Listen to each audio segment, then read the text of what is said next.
Year 1599 में, जब spice यानी कि मसाले बहुत ही हाई वैल्यू कमोडिटी होते थे। ये जो ब्लैक पेपर यानी कि काली मिर्च वगैरह, इनकी इतनी मारामारी थी कि मर्चेंट इनको ब्लैक गोल्ड कहते थे, गोल्ड से कंपेयर किया जाता था। और उस टाइम पे स्पाइस ट्रेड पे डच का ज्यादा कंट्रोल था और ब्रिटेन के अंदर भी डच ही सप्लाई करते थे, इनकी मोनोपोली थी। अब ईयर 1599 के मिड में डच ब्लैक पेपर यानी कि काली मिर्च के ऊपर 5 शिलिंग्स बढ़ा देते हैं। शिलिंग उस टाइम की करेंसी थी। तो इस तरीके की मनमानी को लेकर ब्रिटिशर्स काफी नाराज हो जाते हैं और उसके एक महीने बाद यानी कि 24 सितंबर 1599 को 24 rich merchants city of London के हॉल स्ट्रीट में दिन के टाइम में इकट्ठा होते हैं और डिसाइड करते हैं कि डच जो है ये मनमानी कर रहे हैं, हमें अपना खुद का स्पाइस ट्रेड करना होगा। और फिर ये लोग 125 शेयर होल्डर्स को कन्विंस करके 72,000 पाउंड इकट्ठा करके एक कंपनी बनाते हैं जिसका नाम था the governor and company of merchants of London trading into the east Indies. तो कंपनी तो ये लोग बना लेते हैं, उसके बाद इनको अप्रूवल भी लेना था क्वीन एलिजाबेथ फर्स्ट से, क्योंकि ये लोग ऐसे ही डिसाइड करके दुनिया भर में ट्रेड नहीं स्टार्ट कर सकते थे। तो इसके 3 महीने बाद यानी कि 31 दिसंबर 1599 को क्वीन एलिजाबेथ फर्स्ट इनको रॉयल चार्टर देती हैं कि आप लोग जाओ और ये सारी चीजें स्टार्ट करो। रॉयल चार्टर का मतलब था कि एक रिटर्न आदेश यानी कि राजकीय आदेश। इस रॉयल चार्टर के अप्रूवल का मतलब था कि अब ईस्ट इंडिया कंपनी जो कि इंग्लैंड के अंदर बनी है, वो दुनिया के अलग अलग जगह जाके स्पाइस और बाकी कमोडिटी सस्ते में खरीद सकती थी और वापस आके यूरोप में बेच सकती थी। एक तरह से ट्रेडिंग का लाइसेंस मिल गया था, जैसे आज की डेट में आप इंपोर्ट और एक्सपोर्ट के लिए लाइसेंस लेते हो, ठीक वैसे ही। ये जो रॉयल चार्टर क्वीन ने दिया था, ये 15 साल के लिए दिया था और एक स्पेसिफिक एरिया भी दिया था कि इस पर्टिकुलर एरिया में ही जाके आपको ट्रेड करना है। और वो एरिया था केप ऑफ गुड होप के ईस्ट में और स्ट्रेट्स ऑफ मैगेलन के वेस्ट में। ये है केप ऑफ गुड होप और ये है स्ट्रेट्स ऑफ मैगेलन। ये यहां से लेके पूरा बस बीच का एरिया छोड़ दिया था, क्योंकि यहाँ पे पहले से ही ब्रिटेन काफी एक्टिविटी करता था। बेसिकली ईस्ट इंडीज एरिया में करना था, तो इसीलिए आगे चल के इस कंपनी का नाम ईस्ट इंडिया कंपनी पड़ा। ईस्ट इंडिया कंपनी को उस एरिया में जो जाके ट्रेड करना था, उसमें पैसा बहुत ज्यादा लगना था और रिस्क बहुत ज्यादा था। और ब्रिटिशर्स उस पर्टिकुलर टाइम पे इतने ज्यादा पैसे वाले नहीं थे, तो उन्होंने काम किया, उन्होंने ईस्ट इंडिया कंपनी को एक जॉइंट स्टॉक कंपनी की तरह बनाया। मतलब कि आपको कंपनी में काम करने की जरूरत नहीं है, आप बस कंपनी में पैसा लगाइए, उसके स्टॉक ले लीजिए, जब कंपनी को प्रॉफिट होगा तो आपको भी प्रॉफिट मिलेगा। ईस्ट इंडिया कंपनी का सिर्फ एक ही ऑब्जेक्टिव था कि अपना मुनाफा करना और जिन शेयर होल्डर्स ने इस पे पैसा लगाया था उनको प्रॉफिट बना के देना, चाहे उसके लिए रूल टूटे या किसी का नुकसान हो या ह्यूमैनिटी का नुकसान हो, इससे उनको कोई मतलब नहीं था। और ये लोग रूल वगैरह तोड़ने में भी झिझक नहीं रहे थे, क्योंकि क्वीन का सपोर्ट था इन्हें। ईस्ट इंडिया कंपनी जो करने वाली थी, इसमें काफी रिस्क था, इसलिए इनको वर्कर्स भी नहीं मिल रहे थे। तो इन्होंने शुरू में लंदन में जो न्यू गेट की जेल थी, वहां से लोगों को उठाया और कुछ लोगों को लंदन के बेडलैम लुनैटिक असाइलम से उठाया। अब ये सारी चीजें होने के बाद ये लोग शिप लेके इंडोनेशिया के पास मलुकू आइलैंड की तरफ निकलते हैं। और शुरू में इनका इंडिया के अंदर जाने का कोई प्लान नहीं था। मलुकू आइलैंड पे स्पाइस ट्रेड काफी होता था, लेकिन जब ये लोग यहाँ पहुंचते हैं तो इस एरिया में स्पेनिश, पोर्चुगीज और डच ट्रेडर्स पहले से ही ट्रेड कर रहे थे।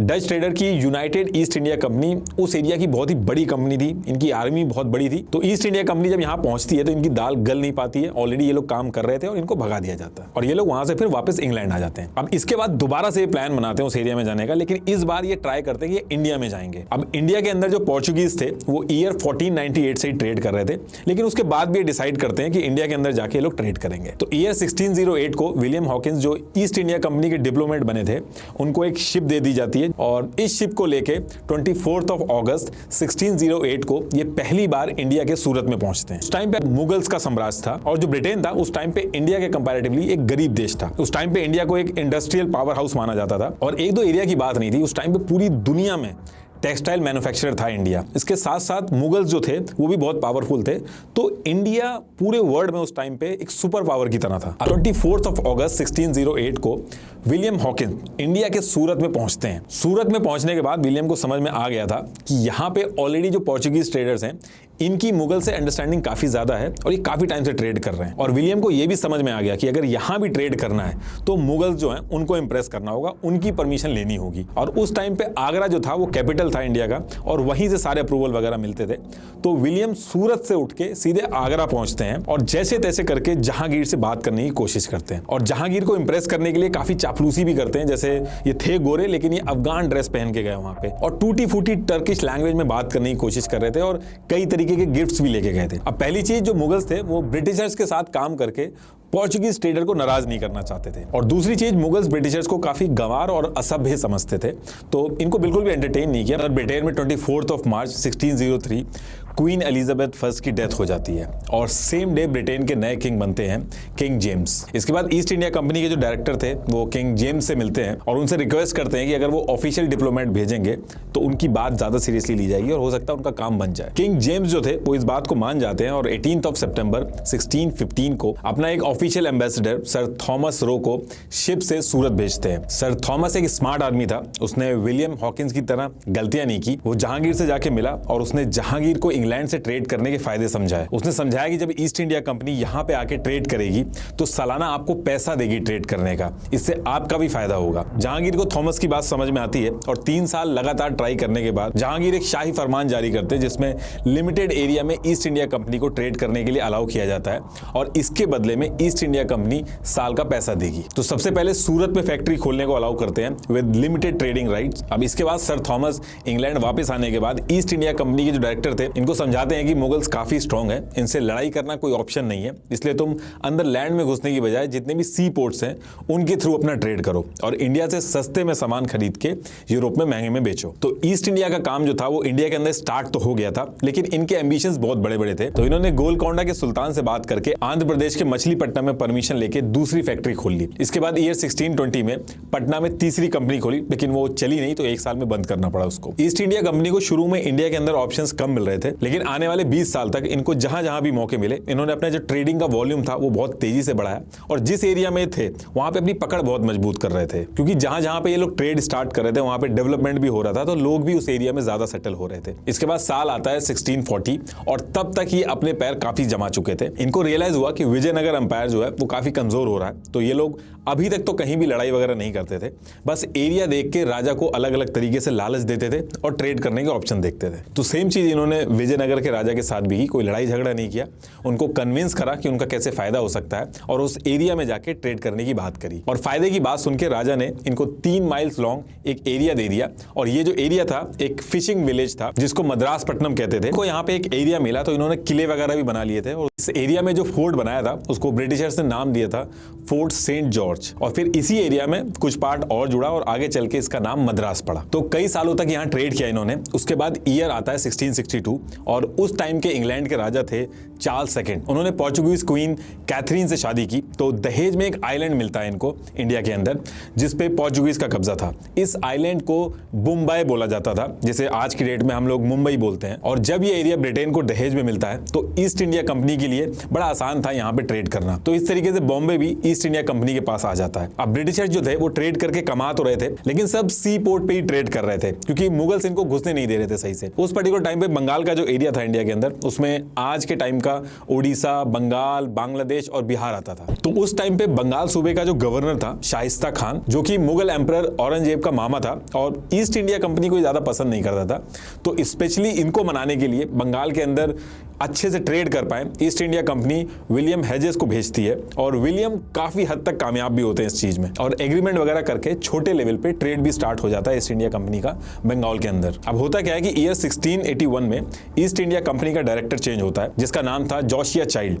तो ये जोशिया चाइल्ड थोड़ा एरोगेंट था, तो इससे पहले विलियम ने जो एग्रीमेंट वगैरह करे थे, ट्रेड शुरू करवाया था बंगाल के अंदर, उसको ये सही से फॉलो नहीं करता था और इस चीज को लेके बंगाल का जो गवर्नर था तो काफी खुश नहीं था। तो उसने टैक्स को 2% से बढ़ा के 3.5% कर दिया था। जोशिया चाइल्ड थोड़ा अकड़ू किस्म का था, उसने इसको मानने से मना कर दिया और धमकी भी दी कि अगर इस तरीके से आप टैक्स वगैरह बढ़ाओगे तो हम टैक्स भी नहीं देंगे और चित्तागोंग को भी कैप्चर कर लेंगे।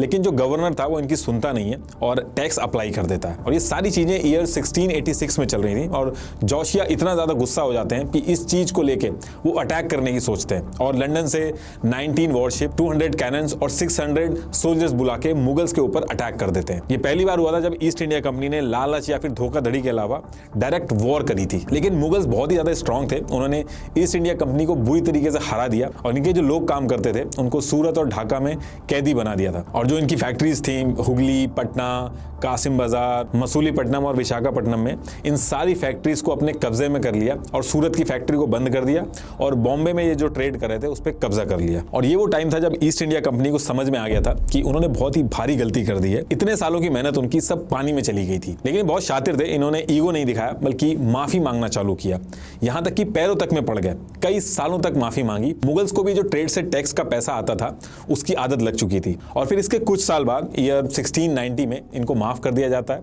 लेकिन 1.5 लाख रुपीस का जुर्माना लगा दिया जाता है। और इस पर्टिकुलर टाइम के बाद ईस्ट इंडिया कंपनी चुपचाप कई सालों तक ट्रेड करती रहती है और सही टाइम का वेट करती है। अब साल आता है 1707 और इस साल औरंगजेब की जो है वो डेथ हो जाती है। अब इनकी डेथ के बाद मुगल एम्परर जो था वो बहुत वीक पड़ जाता है और back to back emperor change हो रहे थे। औरंगजेब के बाद आजम शाह आए, मुगल एम्परर बने वो। फिर कुछ टाइम बाद शाह आलम फर्स्ट आए, फिर वो मुगल एम्परर बने। फिर जहांगीर शाह आए और उसके बाद फिर फारूक सियार एम्परर बने।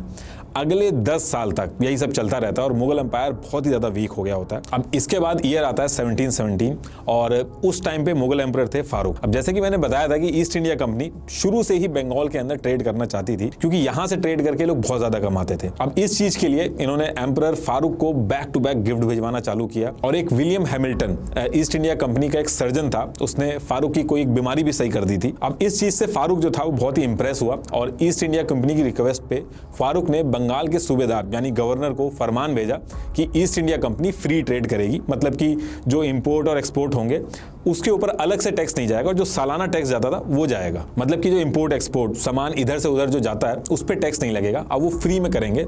लेकिन जो एनुअल टैक्स जाता था उसकी पेमेंट जो 3000 रुपए थी वो ये देते रहेंगे। इसको दस्तक भी कहा जाता था उस टाइम पे। तो ईस्ट इंडिया कंपनी के चीफ ऑफ फैक्ट्री जो थे उनको ये भी परमिशन मिल गई थी कि ये बिना किसी चेकिंग के इधर से उधर सामान ट्रांसफर कर सकते थे। बंगाल के जो गवर्नर थे उनको ये सारी चीजें ठीक नहीं लग रही थी, लेकिन वो मुगल एम्पायर से जुड़े हुए थे तो उनको मानना पड़ा। तो जब मुगल एम्पायर वीक पड़ने लगा और राजा टिकते नहीं थे तो इनमें से कई सारे सूबे थे वो मुगल एम्पायर से अलग हो गए। ऐसे बंगाल के जो गवर्नर थे उन्होंने भी खुद को इंडिपेंडेंट कर दिया था, लेकिन उसके बाद भी वो मुगल एम्पायर जो था पूरा उसको टैक्स देते थे। जैसे बाकी कुछ थे सूबे उन्होंने टैक्स देना तक बंद कर दिया था। तो टैक्स बंद होने की वजह से जो मुगल एम्पायर था वो फाइनेंशियली वीक हो रहा था। और इसी बीच में जो मराठा सिख थे उन्होंने भी मुगल्स के ऊपर अटैक किया और काफी सारा एरिया जो था वो अपने पास रख लिया था। ईयर 1707 में औरंगजेब की जब डेथ हुई थी तो उससे पहले ये मैप था और मरने के बाद आगे चल के इतने मुगल रूल्ड एरिया बचे थे।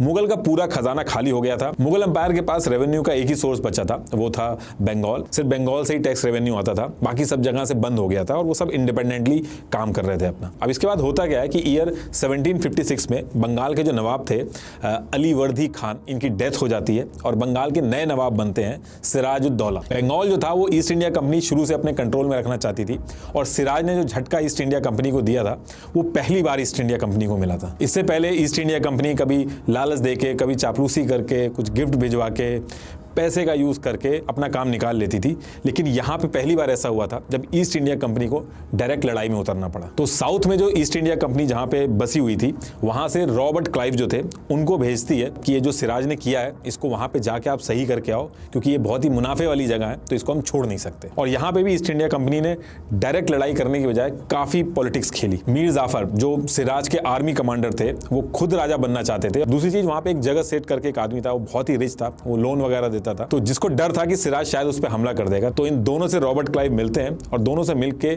लालच वगैरह देके अपनी तरफ कर लेते हैं। जैसे मीर जाफर को कहा कि ये लड़ाई खत्म होने के बाद उनको राजा बना दिया जाएगा और जगत सेठ जो थे वो इस पूरी लड़ाई में जितना भी पैसा लग रहा था वो सारी फंडिंग जगत सेठ कर रहे थे। अब इसके बाद डेट आती है 23 ऑफ जून 1757 और वॉर शुरू होती है। पूरी लड़ाई में सिराज के कमांडर मीर जाफर बैकफुट पे थे और एक दिन लड़ाई के टाइम पे ही बारिश हो जाती है। ब्रिटिशर्स तो अपने वेपन्स को कवर कर लेते हैं, लेकिन सिराज के वेपन जो थे वो भीग जाते हैं, जिसकी वजह से वो काम नहीं करते हैं। और यही मौका देख के मीर जाफर जो थे वो फौज को पीछे खींच लेते हैं और ईस्ट इंडिया कंपनी जीत जाती है। और अपने वादे के हिसाब से मीर जाफर को ईस्ट इंडिया कंपनी नवाब बना देती है बंगाल का। अब देखिए, लेकिन मीर जाफर को नवाब इसलिए नहीं बनाया था क्योंकि ईस्ट इंडिया कंपनी अपने वादे की बहुत पक्की थी, क्योंकि वादे तो उन्होंने हजारों बार तोड़े थे। ये चीज वो इसलिए करते थे क्योंकि ईस्ट इंडिया कंपनी की एक पॉलिसी थी कि कहीं पे भी खुद रूल नहीं करते थे, बल्कि अपना एक पपेट राजा बना के बैठा देते थे और उस पपेट राजा के थ्रू ये लोग अपने ट्रेड की पॉलिसीज वगैरह चेंज कराते थे। और जितना भी रेवेन्यू सिस्टम रहता था वो सब ले लेते थे।